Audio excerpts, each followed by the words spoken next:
So if you want to hold on to your license and you want to hold on to your employees, you have to be very careful in certain things, and that's what we are going to discuss. So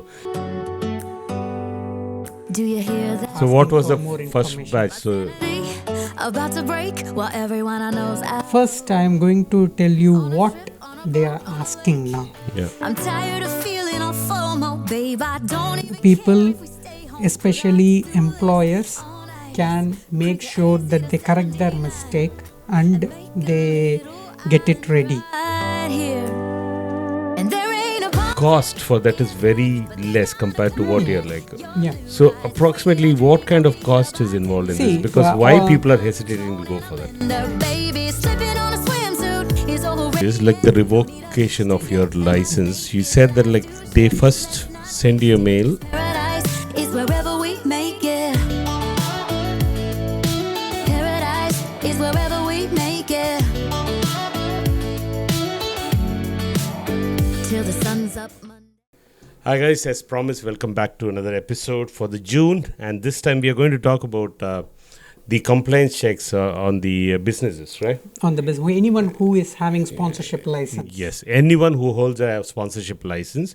So how it is like drastically changing these days, Absolutely. and there are a lot of checks being done. Correct. So if you want to hold on to your license and you want to hold on to your employees, you have to be very careful in certain things, and that's what we are going to discuss. So if you have a license, or if you're planning to have a license in later as well, you should watch this episode. Absolutely. Yeah. Yes. A lot of people have been watching us without subscribing. So we have around 60 to 70% not subscribed to us. So please do subscribe so that we can create more interesting content and maybe more interesting content and also like more informative content. So please do subscribe and watch. And let's go into the topic Absolutely. now. So let's start with the introduction. If someone is new, I want to introduce Mr. Badri Venkateshan, who is a senior immigration consultant and Lawyer. a lawyer. And his company is called Universal Fortune Limited, which is www.ufvisas.com. Correct. If you want to go and contact him or his team, you have all his contacts on that website. Yes. Okay. He has around 6,000 plus happy customers. And you might have heard of IAA. So they've done level 3 of IAA, which means that he can represent you in any court as far as the cases For immigration. for purpose. immigration purpose only. Yeah. Okay, so let's get into the topic now. So what's happening these days? Okay, so this video is purely for anyone, over 100,000 employers are holding sponsorship license and they are sponsoring their workers under skilled worker visa. Yeah. So what they have to do in order to safeguard their license, what is Home Office is doing these days, and there are number of I would say hundreds and hundreds or even thousands of license are getting revoked on I won't say monthly basis, like on yearly basis. Okay. And the number of license getting suspended and revoked are getting increased day by day.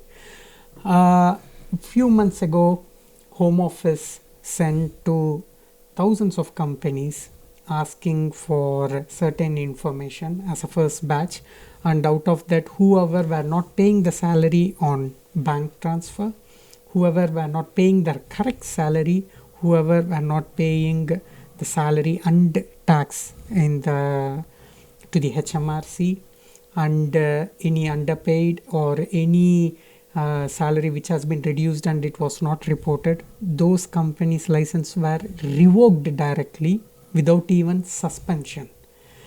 And So when you say revoked directly without any suspension, it comes as a shock to you. Yes. Was it not the case before that? no, it was not the case Why? before, because always, if you look at in the last year, Yeah. I would say until April, July last year, Home Office would always suspend the license. They will give a chance for them to Explain. and if the explanation is good enough, they will always reinstate. They never used to revoke the license directly, but they have started that Okay. now. Okay. So I'm going to tell you what they are asking. And now, the reason why I'm talking this again, now they have started sending this email to the second batch of big number of companies.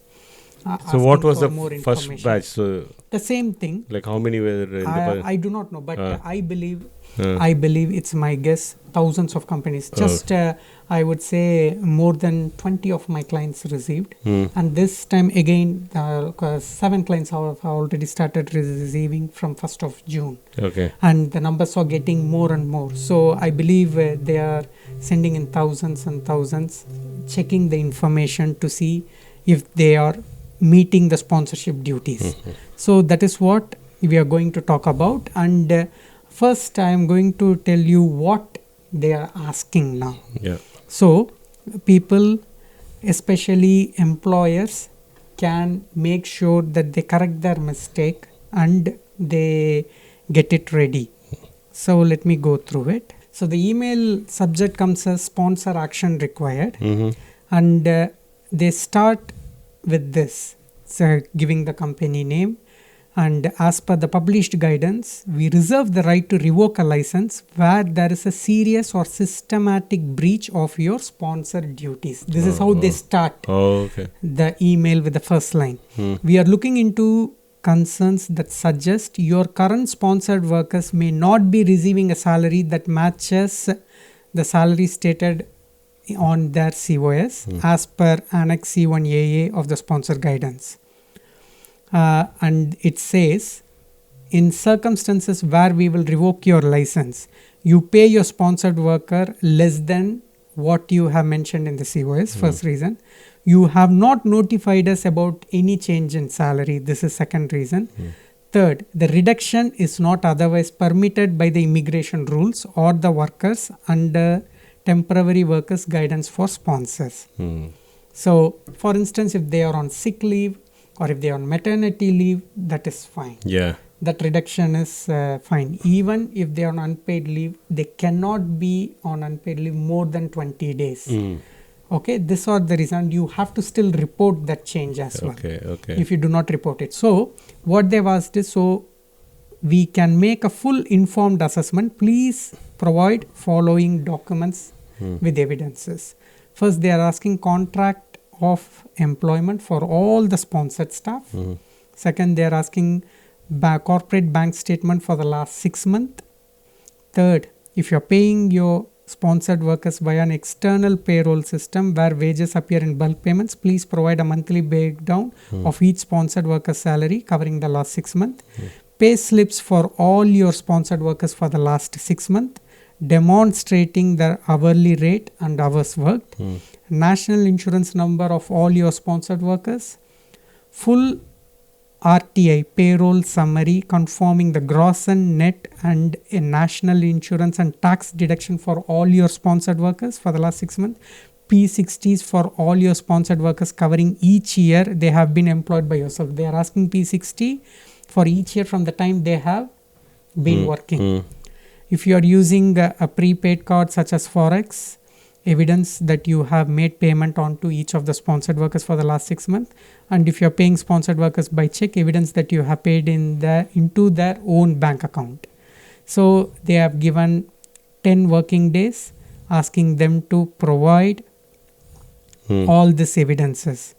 And what they are saying is, if you do not provide this information within the time, they can directly revoke the license. And they have also added one more thing. If your migrant worker have been paid less than salary on the COS unpaid leave, you must provide the following. If they are paid on unpaid leave, screenshots of the worker's absence for the 12 months prior to the date of this request, showing the total number of absence they have taken, and it must be clear from this screenshot when the absence were initially logged in your system. So they are also asking for the HR system. This is something I'm going to talk about. And if you are using Microsoft or Excel or any other manual process, provide the copy of the relevant spreadsheet. And you must also elect to provide the following information, which includes but not limited employee self-certification notes, doctor notes, NHS correspondence, police report confirming you have been selected for jury duties, domestic emergency, paternity leave, carers leave supported. So they are saying we are providing you this opportunity, provide all this document evidences. You must send all this required information within 10 working days. In some cases they give 10-20 working days. And failure to provide, they will revoke the license. Okay. So they are sending this to hundreds and thousands of companies now. Yeah, okay. Where they see concern. First of all, people have to remember that now HMRC and Home Office, they have linked together. Okay. They share the information. It used to be years ago where Home Office do not have the information about their tax HMRC, system and okay. HMRC, but now it's linked and they can get the information easily. They can see the information easily. If you are not paying the salary to your sponsored workers via bank transfer or check, preferably it should be in bank transfer, and if you're paying cash, your license can be revoked. Yeah, okay. If you're not paying the tax, let's say you're paying the salary, Yeah. whatever it is, 27k, but you are not paying the tax for the 27k and there is not proper salary for that salary tax and any deduction, you can lose your license. Oh my God, okay. And if you have reduced the salary, let's say instead of 31,300 you are paying 29k, you can lose the license. From 8th April 2026, where it used to be annual salary, they have now changed it to monthly. So it's not that 31,300, if it matches in the 12 months, they will accept. No, it should match on monthly basis. Okay. So if it is 36k, Yeah. every month it should be 3k. It's not that you miss 1 month and you pay 6k Yeah, yeah. You another can't month. do That okay. means it is considered as breach. As So per it the was current allowed rules. before, is it? Previously it was yearly, not anymore. Hmm, From 8th April 2026, it is monthly. So this is one of the important part of the sponsorship duties. Second, you must have a robust HR system. Yeah, yeah. This is where 50% of the people, when Home Office comes for compliance check, they fail.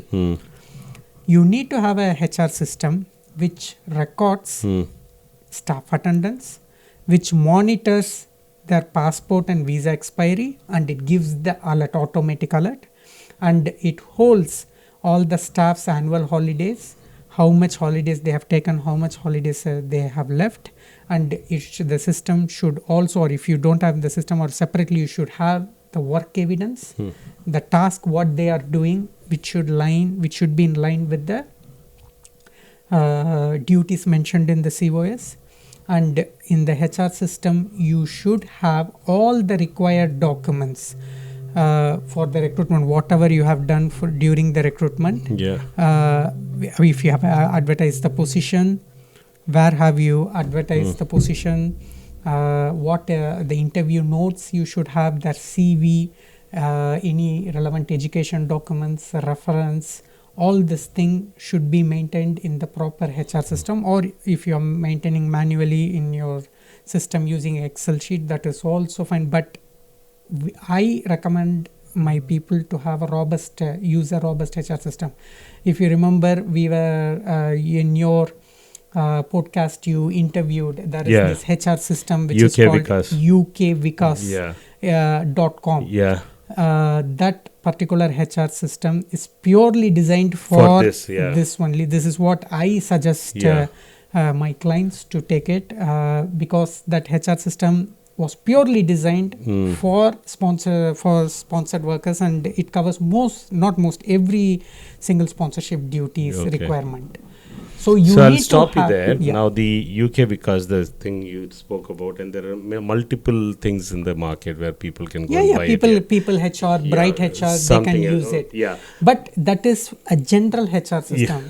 This is purely designed for visas on skilled worker and sponsorship compliance. Yeah. You can also have that as well. There is nothing wrong in it. As long as it meets all the requirement, that is absolutely fine. That's the main question for me is like, now these are like different types of systems available, But without that also people are Yes, maintaining people it. maintain in the Excel sheet. And that's where the mistake happens. Like where does the Yes. issue happen? Yes, when you maintain manually, it's not that you are not allowed to maintain, but Yeah. when you maintain manually, the possibility Human of human error is extremely high.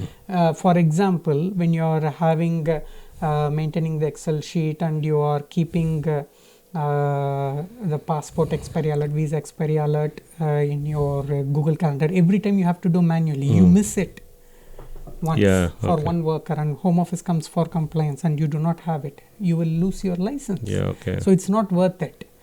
So this is one of the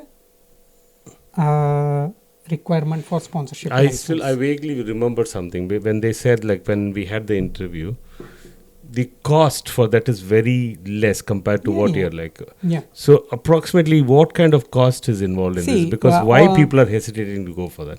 No, it's just it's all. See, for instance, People HR, Bright HR, any paid version you go, it starts from 5 to 10 pounds per That's month it, per yeah. staff. Yeah. And even ukvcast.com, it starts with 5 pounds, 6 pounds per staff. That's it. So it's just people think, oh, why should we spend? Yeah. But it saves your company and it saves your staff Yeah, okay.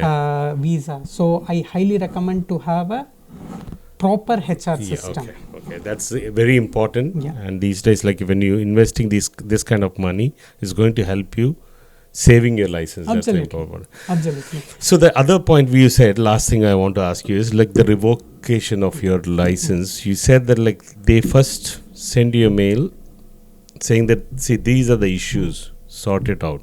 Then the revocation happens. No, not they are not asking these are the issues, not sort it out. Yeah. They are saying we see you are not following These or were- fulfilling the sponsorship duties, so we want you to provide these documents and we want to see whether you are following it or not. If you are not following, we are revoking. But they will definitely get this kind of mail before the revocation happens. Absolutely. Yeah, okay, fine. Absolutely. They It won't be- revoke yeah. without one fine day. Exactly. Okay, that won't happen. The other point is like maybe they've asked for 10 documentation. The documentation which you have sent is not right. correct. And on that basis, the revocation happens, or they'll again, They straight revoke away. that. Straight away they revoke.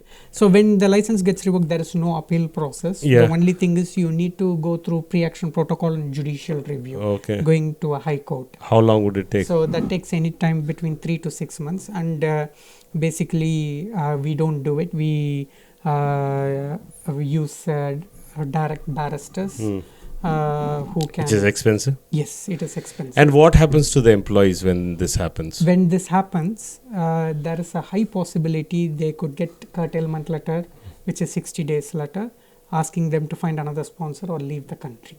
Oh, okay. So it is very serious. So they can't stay till they hear back from no, the no. Until or review. unless if the company also put up a case saying that you should not, if anyone has been given curtailment letter, if they say until this case gets decided, you should cancel the 60 days letter, or you should not give 60 days letter, otherwise it's not going to happen. They will give curtailment letter and they have to leave the country or find another sponsor. So that's really serious then. Very serious. Okay. So this is one sort of thing. The third thing which I want to talk is Home Office started visiting the companies that they are going to that premise with announcement and without announcement. Without announcement They as are well. doing this as well. Okay. 50% of them, they go without informing. They turn up, they ask, where are your workers? Mr. So and so supposed to be working for you as a fuel station manager, where is he? And of course when they go without informing, the employer has the right to say, sorry, I'm busy, I have so and so work. If he has genuinely some work and he has to go for some important appointment, he can say, sorry, you can come back again and we will do it. Otherwise they have to, if they have time and they have the capacity, they should answer then and there, or they can always postpone. And 50% of them, I would say, or 60% of them, they do inform well before. And recently most of my clients been informed before coming, at least a week or two before, saying that we want to come and we want to interview so many staffs. So make sure all these documents are ready. And when they come, the thing happens 6 to 8 hours. They also interview. I'm saying it can take up to 6 to 8 hours. Sometimes in 2 hours or 90 minutes also it gets finished. So now, when they come for compliance, what they look at is, which we went through, on top of it the HR system, and then they want to see whether you are aware of reporting duties. So there are so many reasons. If it happens, you need to report. I will give you some of the reasons. For instance, if your staff has committed any criminal offense, you need to report within 10 working days. Okay. If any change in salary, any reduction in the salary, you have to report within 10 working days. And if they are resigning their job or you are dismissing them, you have to report within 10 working days. And their long leave as well, long holidays? Yes, long absence. any unpaid holiday you have to report, and if it goes beyond, you have to cancel. And for instance, if they are not coming continuously for 10 working days, if they are absent, you have to report to the Home Office. Okay. Also, finally, if they move to even ILR settlement, you have to still report it to them. If you fail of any of this, they can suspend you. Even when they move to ILR, that's ILR, important. Okay. Most important thing. Okay. And also for the How company, would that affect the company? Because I don't know. because for the company, it is their duty to inform. They are no longer sponsoring them, and they are failing to meet the duty. Yeah, okay. Coming to the company, if any change in the ownership, they have to report in 20 working days. For instance, if they are shutting down the business, they have to inform within 20 working days, or any change in address, trading address, they have to inform in 20 working days. Okay. So there are sponsorship duties which they have to do. So we can help whoever is having sponsorship license. We can do audit. We can see how you are maintaining the license, and we can make sure what recommendations you should follow, so you can maintain your license successfully. So if you have any concerns, or if you have any doubts, or you want us to do audit, please contact us. We are happy to do it. Super. So again, this full information purely for we have given it for information purpose only. This should not be taken as immigration advice. For any immigration advice, you need to go through a regulated immigration consultant or lawyer regulated by IAA, or solicitor, regulatory authority solicitors. Super. Okay. Thank you. So we'll see you in the next episode. Thank you. Thank you.